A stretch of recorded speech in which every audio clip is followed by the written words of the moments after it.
Hello, welcome back. This is Jeff Byers, and this is part 2 of our series on UV mapping. Okay, so I basically kind of cut off a little bit earlier than I usually do to kind of give you guys a little bit of a break with UV mapping. All right, so UV mapping, it's just basically taking a 3D object and laying out the UVs into 2D space. Okay, so it breaks them up into smaller pieces. Now, automatic mapping is fantastic to use right away with anything that is a cube shape or a rectangular shape, a boxy shape. That works really well. And you'll notice that we'll be able to do the UV mapping fairly quickly.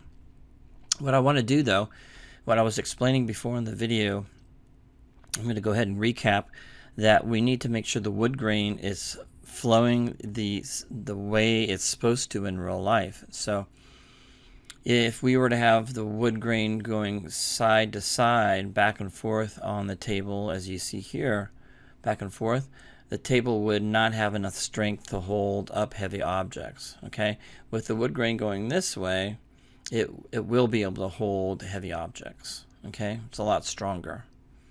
So the wood grain is going to flow back and forth the length of the table and up and down on the legs. Okay, all right, so. And then the tops and bottoms of the table will never be seen. A lot of times, to save polygons, we would take the tops and the bottoms off, but I'm not too worried about that right now. Those are minimum polygons that we're going to be wasting, so we don't need to worry about that.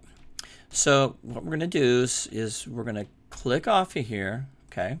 We're going to go in here and go to right click over the UV shell and go to UV shell. And that's going to allow us to, let's make sure we select that. For some reason, yeah, there we go. So make sure your object's selected, right click and go to UV shell. And then I want you to kind of marquee select with your left mouse button and hit the W key and move this out of the way. Okay. So what we're going to do is we are going to pack this ourselves. Okay. So with that said, I'm going to have the tabletop. It's going to occupy its own UV tile. Okay. So we are going to basically create UDIM tiles. Okay. Which means that every material that we use, we're going to give it its own UDIM tile, its own UV space. Okay. So I'm going to have the tabletop and the bottom and the sides. Everything about the tabletop will be in one UDIM tile, this UV space. And then we're going to have another UV space for the legs. Okay. Now UDIM tiling is different than regular straight tiling, which means that if I were to just use this is just called one UDIM tile, or just straight, just a straight UV map, standard UV map. And I would probably have to scale that down a little bit because we do not want the UV shells to touch or cross over the UV barrier, okay, which is this line right here. Okay, and each one of these UV tiles, okay, let's just say I want to take this UDIM tile and just move it out of the way, and I just want to put the tabletop on, so I'm going to move just this one and this one, so I'm going to marquee select those and move them into the UV space over here. Okay, like that. And I'm going to select the size. Okay, actually I'm going to select these four right here because those are actually the sides, and you can see that whenever I select it, it shows you, kind of highlights it and lets you know where it is on the object. So I'm going to go ahead and move that over. Okay, so this is where we can just pack our own UV tiles. Okay, that's very important that we're able to do that, and we need to also know which direction they're moving, which direction they are facing. Sometimes that's very important too as well. So the way to find that out is I'm going to rotate around the top of it a little bit like that, and I'm going to hit the 4 key. Well, the 4 key gives me a wireframe. It's supposed to anyway. Let me do this. There we go. So now we're in wireframe. Okay. So if I right click over and go to UVs, this is a little different than UV shell. UV shells when I can click on the whole object. UV means I can select the UV texture or the UVs. Okay. And that tells me what direction it is. So it lets me know where the top is. This is the top. Okay. Let me do this one next to it. And that's the bottom, so it's been flipped over. Okay. So this is the top of the top. And this is the bottom UVs of the bottom. Okay. So basically what Maya did is that took this one, placed it the right way, and this one is placed the wrong way. So if I go to UV shell and I want to rotate it, I can go to transform and I can go ahead and rotate under tools, rotate this. Okay. I'm just going to click it 1, 2, there we go. And I'm going to go back to UV shell. I'm going to click on all these on top, and you can see that they're all facing the right way. Okay. Sometimes it's not necessary to, because the bottom, you'll never probably see the bottom of the table, right? You may not see it. So that's something you don't have to be too worried about changing. Okay. Now the sides are something you can see. Okay. And we need to make sure that it's flowing the same direct way, the same way as the wood grain on the top. So the sides will be cut from the same piece of wood, so the wood grain's got to be flowing up and down. Okay, like that. So what we can do is select these.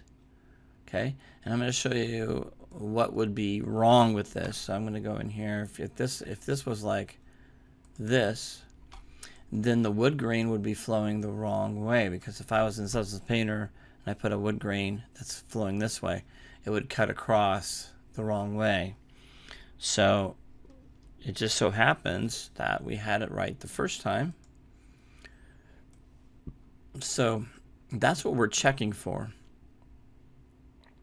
Because once you get into Substance Painter, you cannot manipulate the UVs. Okay, you'll have to bring it back into Maya. So it's good that you get everything set up the way it's supposed to be in Maya. You don't have to worry about doing things like that in Substance Painter. Okay. Now, these are something that I don't have to worry about too much. Okay. I could have all these rotated the right way if I wanted to, because some of these are upside down. Let me click on the ones that are upside down and move those around. Here we go. There's not too many.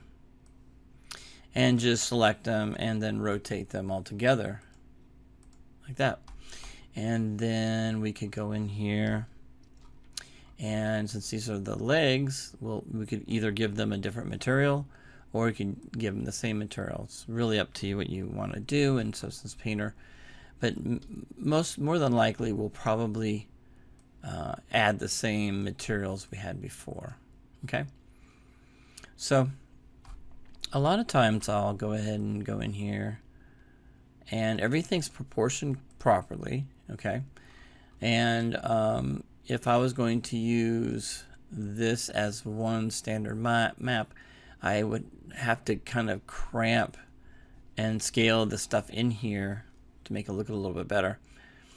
But what we can do is I can move this out like this and take this and go down to layout and lay that out again. You can see that makes it a lot bigger. Okay. Now it looks like it kept everything. It didn't rotate anything back again, which is nice. Okay.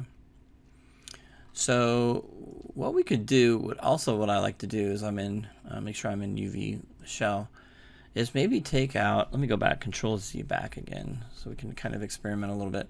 Let me take let's just not have these selected and just have these selected. Okay, let me do this. Sometimes I do this once in a while. I'll go in there and just lay out certain things. Okay, see what it does. And then take it and just scale it down just a little bit. Not exactly sure why it's scaling from that point of view. That's weird. There we go. Scale that down just a little bit. Keep it away from the sides. And move it over here. Okay. And it's kind of odd how Maya kind of messed around here. So I'm just going to click on some of these and move these away from each other. It's not a good thing to have them close to each other. Maya does its best, but sometimes it falls short. So I'm just going to kind of move these around so they're not so tight together. It's kind of important to me to keep kind of a distance between all the objects. I don't want any issues and errors because we have them too close. Okay, so just kind of separate them out a little bit more. They're a little bit too close. There we go. And maybe move these things out of the way a little bit. And we get the idea. Moving and layout UVs. Some people find it relaxing. Some people can't stand it. I personally don't mind either way. It doesn't matter to me. I know it just needs to be done to get your work done. So you just got to separate things, line them up, move them where you want to move them. And then we're going to take these guys right here and just move them around. And nobody's ever going to see these. So I really don't care how big they are, but I'm just going to kind of match them up here. And they are all separated from each other. So that looks pretty good. So we can take this guy, these UVs, move them over here. Okay. And then we're going to take marquee select these guys and move them over here. Okay. Again, when I'm moving, so there's a difference between moving a shell, right? A shell, and moving vertices or UVs, which are points, okay, on the object. All right. Big differences. Okay. So just understand that if I were to take this and move it, that would stretch the UV out and cause all kinds of problems. So don't do that. And there are times where you're going to want to use move those, but not now, not with automatic mapped objects. Okay, so keep that in mind. Normally, you'll be using just UV shell most of the time. Once in a while, I'll talk about using edges or maybe selecting faces and that kind of thing. But we're just going to move around UV shells. We're just going to click on that. All right. So now we got 2 UDIM tiles, okay, which is pretty cool. And I'm going to hit the 5 key so we can see this again. So when the object is selected, it's in selection mode, it needs to be in green. So you need to go to the top under the main menu bar, under Windows, and click on Select by Object Type, okay? And I'm going to hit the W key and Q key. So there we go. Now the reason why it's not white is because it looks like it's got the UV texture border on. So I'm going to turn that off. That's this guy right here under Select. Okay. Because you're like, wait a minute, it's not turning green. What do I do? Well, it's because the UV texture border is on. So I'm going to click that off. Okay, and that'll turn green. These are just nice. If you click on that, it makes it easier to see your UV texture borders. Okay.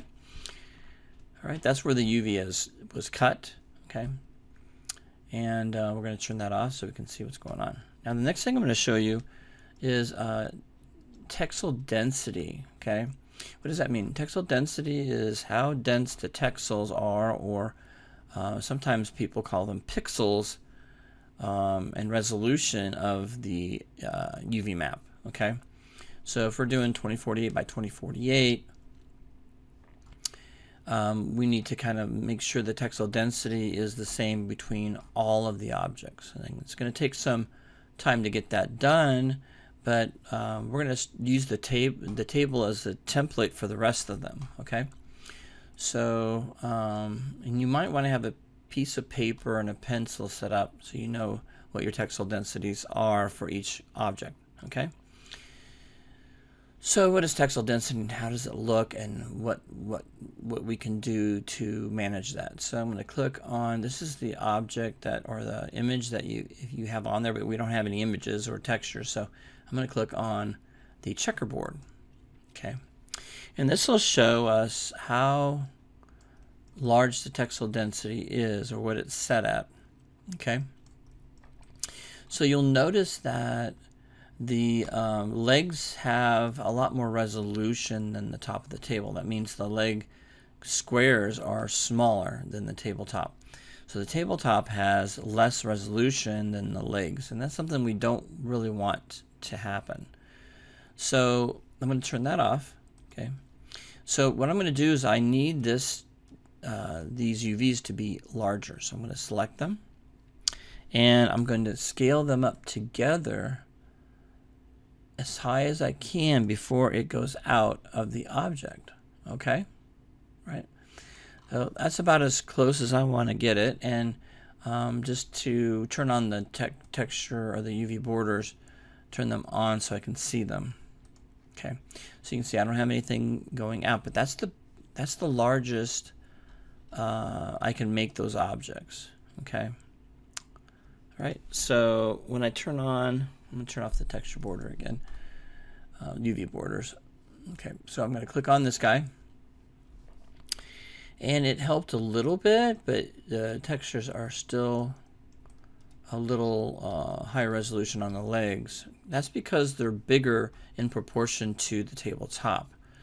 So what I can do is go to UV shell, and this is easy to fix. I can just scale those down, and when I do that, it makes the texture bigger. Okay, and we kind of want to match that then with the tabletop, and that looks about right. Okay, so I'm going to move that out of the way so you guys can get a better look at this. Okay, now notice when I click on here, we don't see the texture. Whoops, I guess we got to get back on the table.